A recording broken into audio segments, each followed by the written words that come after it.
Let's get to Sheriff Clarke. Sheriff David Clarke. How you doing, Sheriff? John, how are you? I'm feeling good today because I know we're going to win Arizona. This thing is going to come down to lawfare in Pennsylvania. By 6 o'clock Eastern time today, we're going to have pulled ahead in Arizona. Well, I'll tell you, I'm angry today, and I'm not angry at the left. I'm angry at us, at our side. I'm not going to cling to this hope. The Trump campaign has to fight in these states. There's no doubt about that. He has an obligation to do that, but I'm not going to cling to this hope that somehow, we're going to pull a rabbit out of a hat here and that this is required. Look, the deck was stacked against us from the beginning, and we know that. I can't, for the love of me, figure out 2 days after an election why they're still counting votes anyway. I mean, why couldn't they get this done within 24 hours of the polls closing like every other state did, except North Carolina all of a sudden stopped counting. Georgia stopped counting. I don't understand this, okay? The deck is stacked against us. We knew it. We know their proclivities to cheat, lie, and steal in elections, but we had no counter measures to neutralize it at best, to neutralize it. All right, where were the countermeasures? And I'll give you an example. In Philadelphia, where our GOP and conservative poll watchers were turned away, why'd they go away? Why'd they walk away? Why didn't they amass 100 people to go there and conduct a sit-in, a protest? We're not leaving. We have a right to observe this poll, to observe these votes come in, and we're going to do it and stage a sit-in. Force the police to come and arrest 100 people. When at some of these other counting locations, why didn't we have thousands of people? This is what the left does. Thousands of people there to watch, and it's some shenanigans or hanky-pankies going on. We're going to make sure that it stops. So they're dealing from the bottom of the deck, and that's why I said I'm not going to hold on to hope here. They're dealing from the bottom of the deck. The dealer is the left, the Democrat Party, and we're sitting at a table where the rules are stacked against us, and we could just continue to participate. We continue to just bitch about it. Well, they're cheating. Well, they're lying. Well, why don't we stop it, damn it? Look, I understand what you're saying, but what do you think we ought to do, Sheriff Clarke? Well, right now it's a day late and a dollar short, but we knew. The president knew. Look, the president did everything that he could. He really did. That man fought. He left everything out on the table. It was up to us. Right. All right? And we turned out in some record numbers in some areas, but we should have been prepared. When I say we, this is the job of the state GOP. This is the job of the RNC to have not lawyers ready, because I don't think this thing's going to be overturned in court anyway. That's just my guess, and I hope I'm wrong, but my political sixth sense is pretty good. Right. But we should have had people, thousands, at least hundreds of people at counting places, because the counting of the votes is where the cheating happens. All of a sudden, ballots mysteriously turn up, right? Trucks pull up. I'm hearing stories. Trucks pull up at 4 o'clock in the morning at the Michigan counting place and delivered ballots. We should have had hundreds of people there to observe the process. And when we're told, hey, get out of here, you can't do this, no, we're not leaving. That's what we should have done. No, we're not leaving. We have a right to do this. We have an obligation to do this. And this is where I think we fell short when it comes to we let the president down, I believe. Okay? So, you got to look at some point. You got to at least start to begin to look forward. And I believe that we ought to use the same tactics that the left has used against this president in terms of delegitimizing him, in terms of a coup d'etat, and in terms of the deep state effort. What do we get from the Durham investigation? What do we get from the Bill Barr investigation in terms of Comey and Strzok and all of those people? We got nothing. So when you ask me today, John, and I'm not angry at you, well, what should we do? We should have done something a long time ago. We should have done something 6 months ago in anticipation of them stopping the counts, cheating, mysterious ballots showing up. And we should have had, and this is the job of the RNC, and I believe, and those people were flushed with cash. Every time I saw a story in the last 6, 7, 8 months, I'm hearing record intakes of money by the RNC. Where the hell did it go? In the end, the Trump campaign ran short of money. Where did the money go? How did this happen. So when you're going to ask me what we do, I think we go and we start with a self-examination of what happened from the inside. We look at ourselves first. And that's where I'm done with the GOP. I mean, I've never been a member anyway, but I'm done with them. And I would encourage people, and I've done this before, I would encourage people, stop giving money to the RNC and to the GOP. You gave your money to the RNC and the state GOP. Why did Trump come up short? Where did that money go? Give to individual candidates. Do not give another penny to the Republican National Committee or the state GOP. Give to the individual candidate. I agree with you in that we knew this was going to happen. You and I talked about it.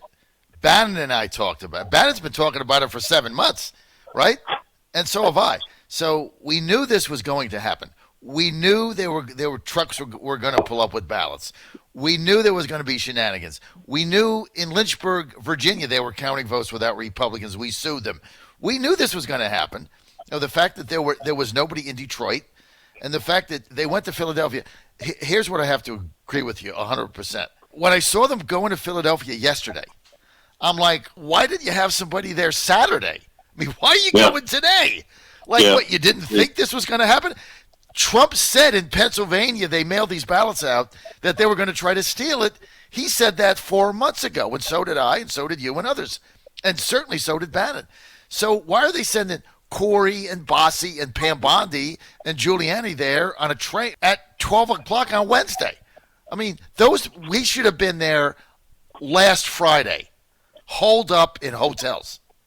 I don't know what they waited for. So in that, I agree with you, and I don't really have the answer for that. We're trying to get Corey on today. We'll figure it out. I'm sure they just dispatched him there. He's not a lawyer, more on the communications PR effort. But why we didn't have an army of people there is beyond me. And now they're going to try to steal it. And so that's going to end up. But you're right.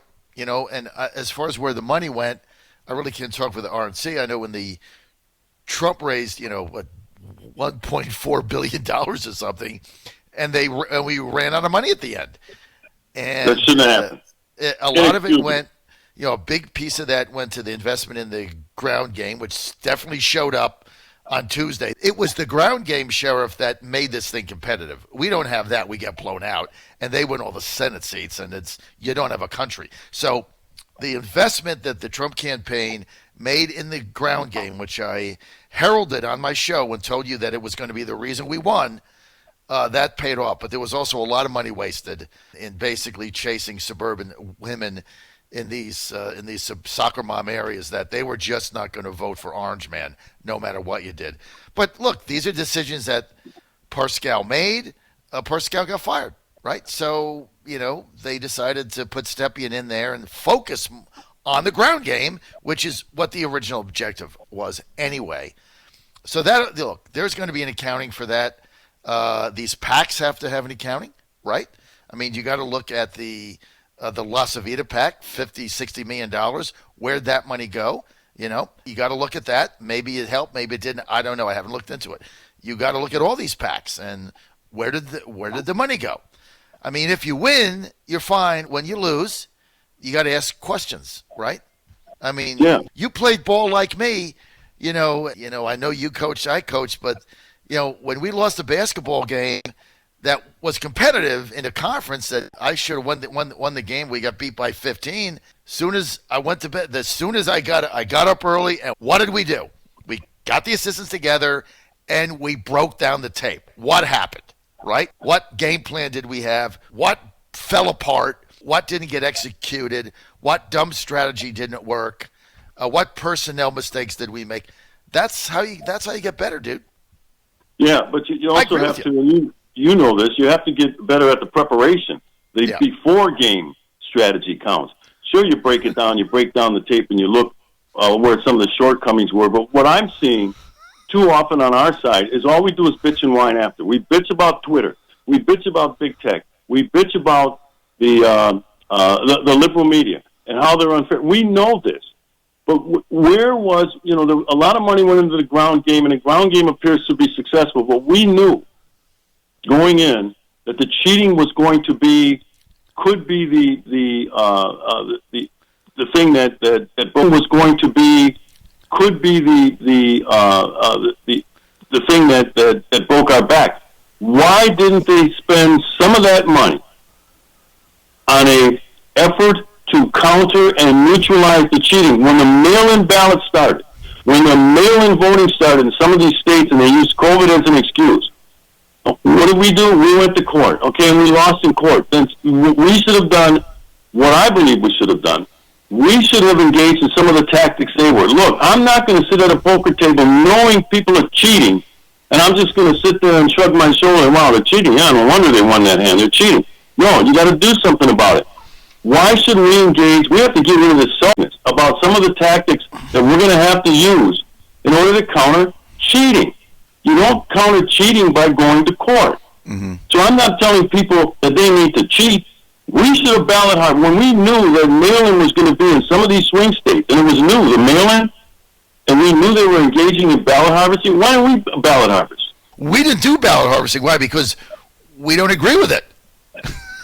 That's why I said we have to get rid of self-righteousness about the kind of tactics we're going to need to do to deal with these guerrilla-type tactics that the left is employing.